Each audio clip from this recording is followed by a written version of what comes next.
Hi guys! As promised in this final episode of USS FREEDOM construction, I've made a diorama. It was my second sea diorama, although in this particular case I call it an oceanic diorama, mainly due to the area where our ship operated. I made the previous diorama using only a brush. This time I've already had an airbrush, so I was very curious about the final result. A link to the first diorama is now on the top of the screen.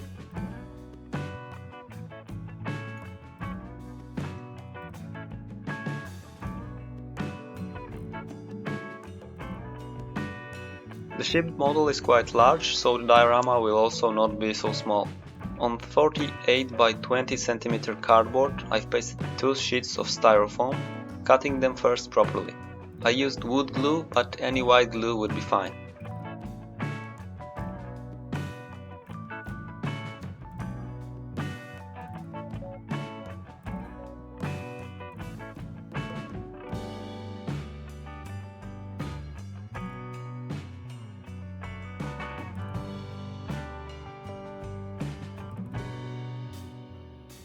After drying, I marked the position of the ship and cut a suitable hole for the underwater part of the hull.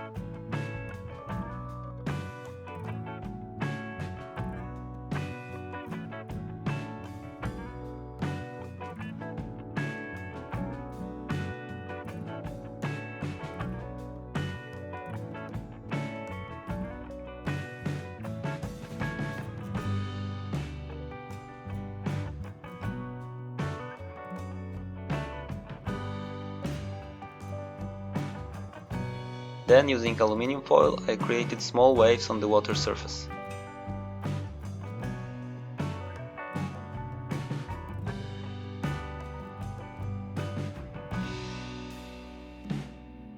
After shaping it properly, I glued it in using Mod Podge glue.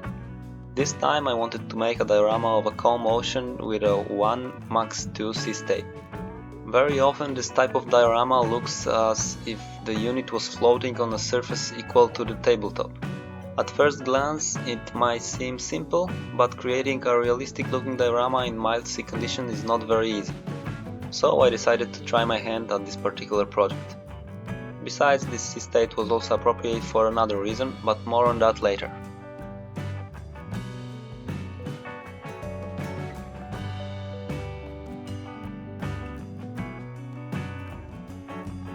After gluing the waves, I covered them with glue and put a sheet of foil, pressing it carefully over the entire surface.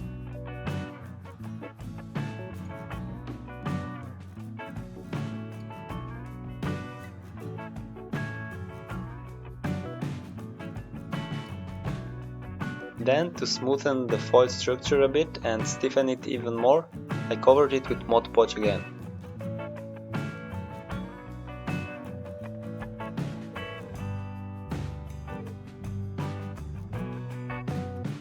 Now I know that applying glue this way resulted in a lot of bubbles later on, so don't make this mistake and rather try to apply it as if you were painting with a brush. As you can see, Mod Podge is transparent when it's dried, so it's time for a primer. I painted the entire base with white primer from Tamiya.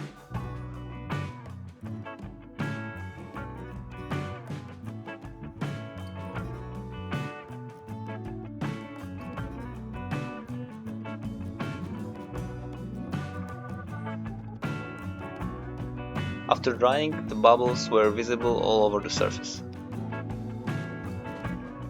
To fix this undesirable effect, I tried two Vallejo products. First is still water. It's acrylic clear liquid water.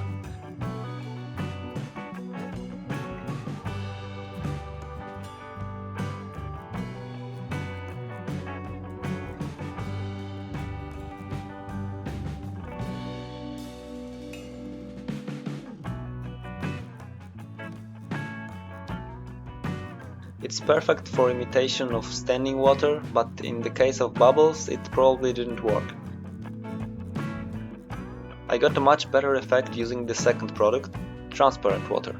It has a consistency of a thick gel, so it's perfect for creating a wave effect and in my case also for covering bubbles.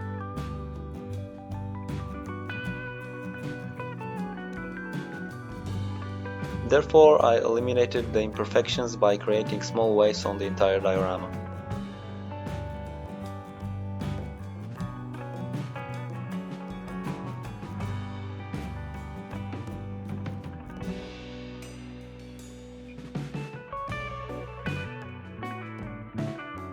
Then I covered it again with a primer, and after drying I started to paint with the main color, which was Deep Ocean Blue number 375.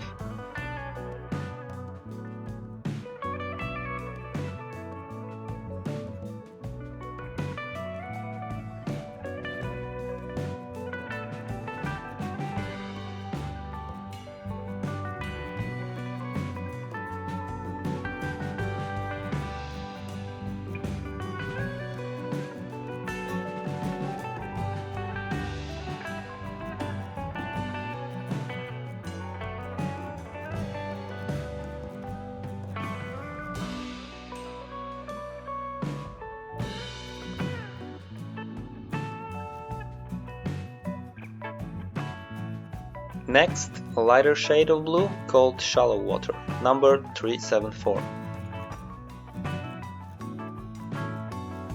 I decided to make light shading and basically brightening the water in places where it would be expected. So I painted the ship's wake delicately and crests of the waves.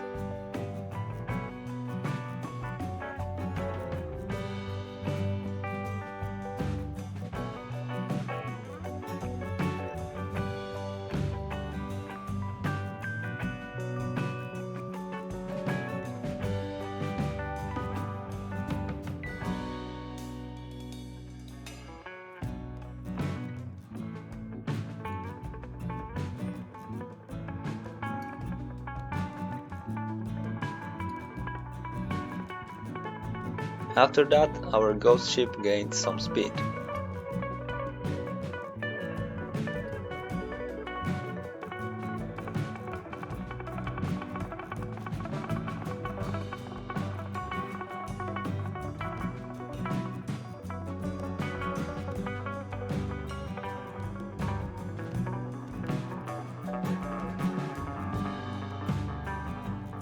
I've painted the diorama with glossy varnish, and after it dried, I decided to apply clear blue here and there to add more variety.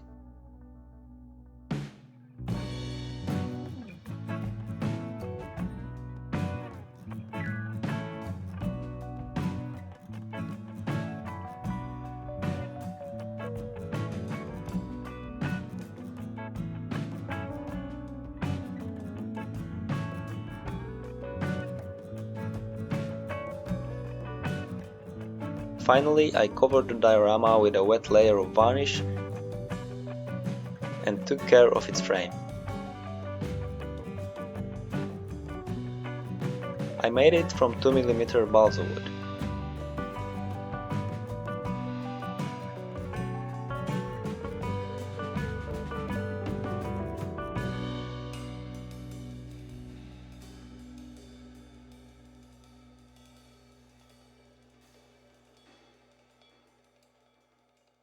After appropriate cutting, I've painted the slats with African Vanga color wood varnish.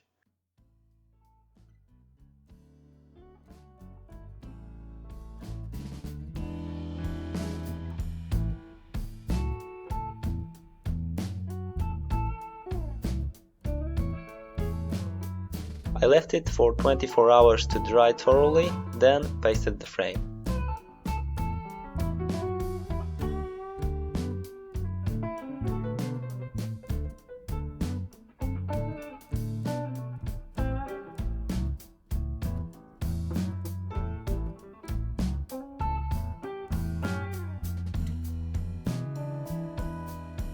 I decided to liven up diorama a bit.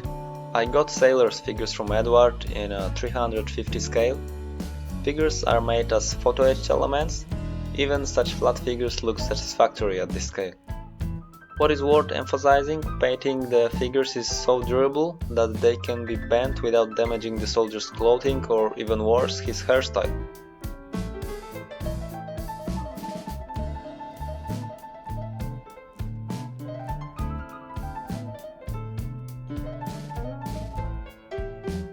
So I pasted the motorboat crew, placing a total of 4 soldiers on it. But the greatest lucky guy was definitely the man who landed in Seahawk.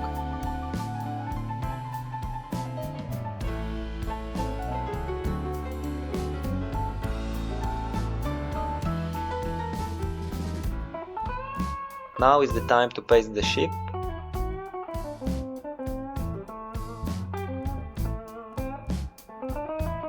and make water effects. I used mainly Vallejo gel for this, mainly because of its consistency.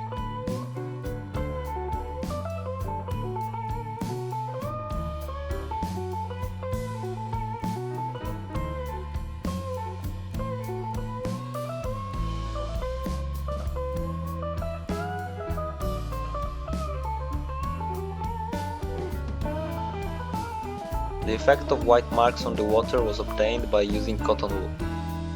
I've pasted it with a transparency water gel also.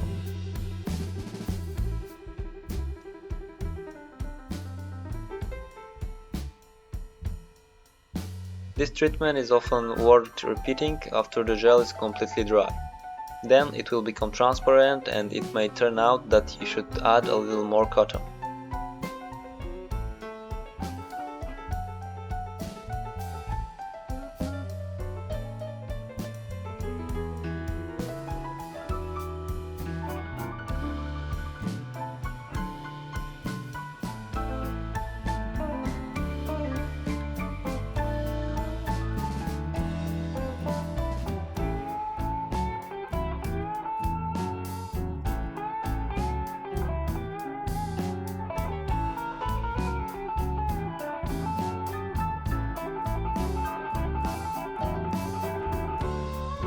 What I think is very important in the whole process of creating water effects is patience.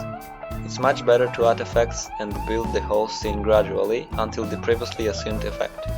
In this way we should not overdo it, and thanks to this we will not suddenly create the effect of boiling water on the entire diorama.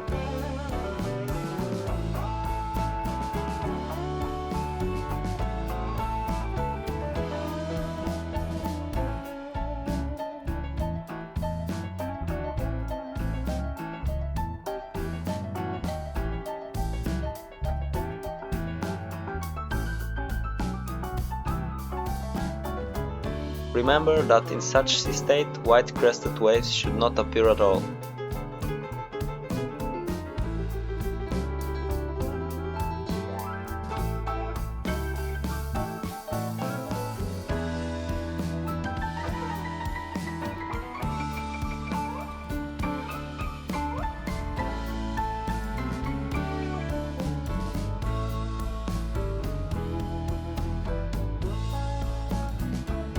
One of the seamen is undoubtedly a landing deck finisher, so I put him in a yellow vest and helmet, of course.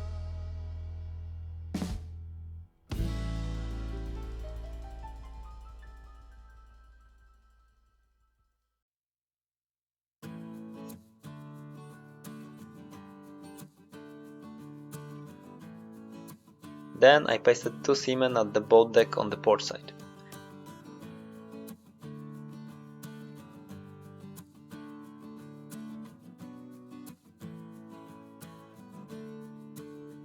If you want to get rid of excess ultra glue, just use a drop of water and a piece of towel.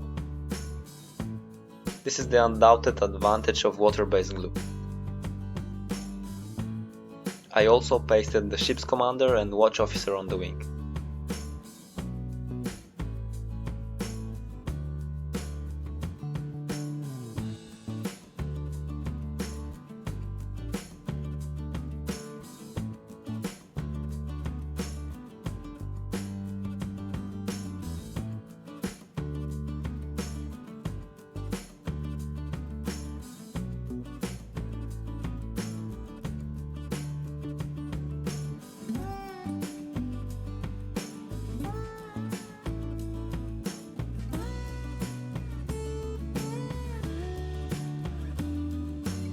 Using a thin wire, I also made a bolt distance line.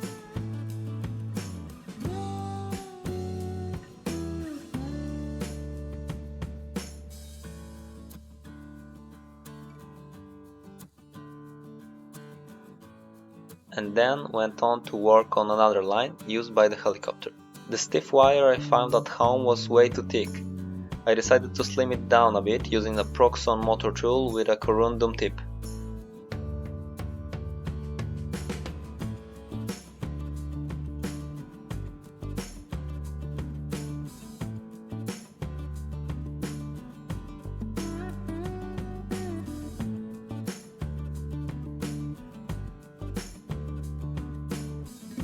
I painted the line in burnt iron, glued it to the helicopter with CA glue, and then to the landing deck.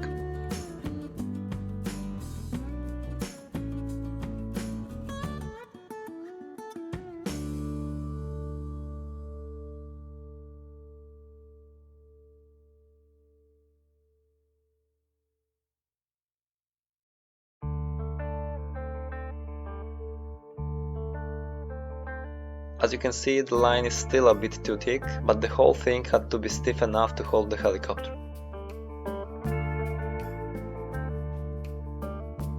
I pasted the Special Forces soldiers during military training, 1 on the line and 2 on the landing deck.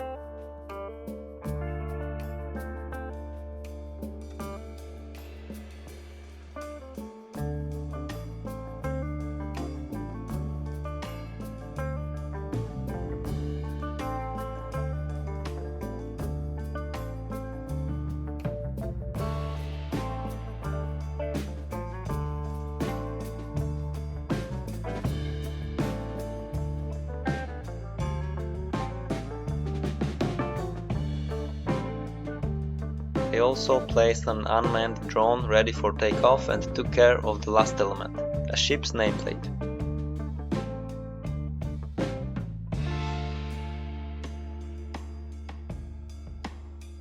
I painted it silver, then with a layer of glossy varnish, and when it dried I decided to use a dark wash on the leathers.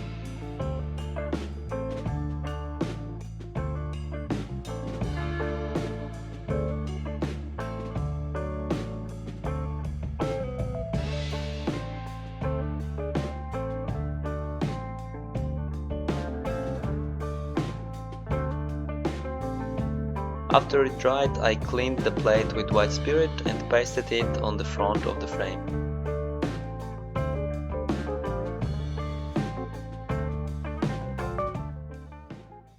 And here is the finished diorama.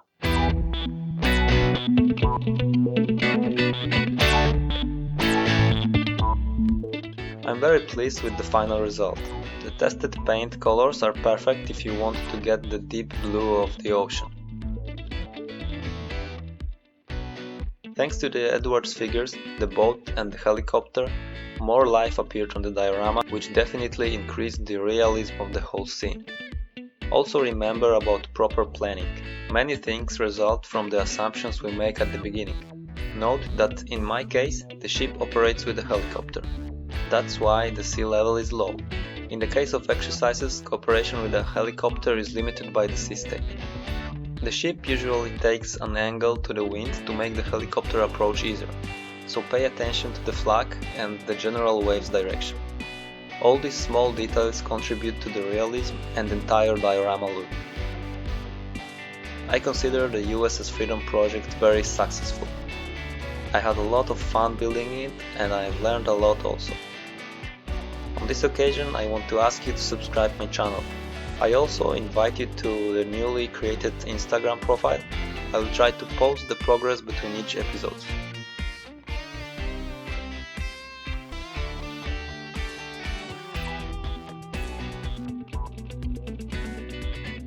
Let me know what you think about my diorama.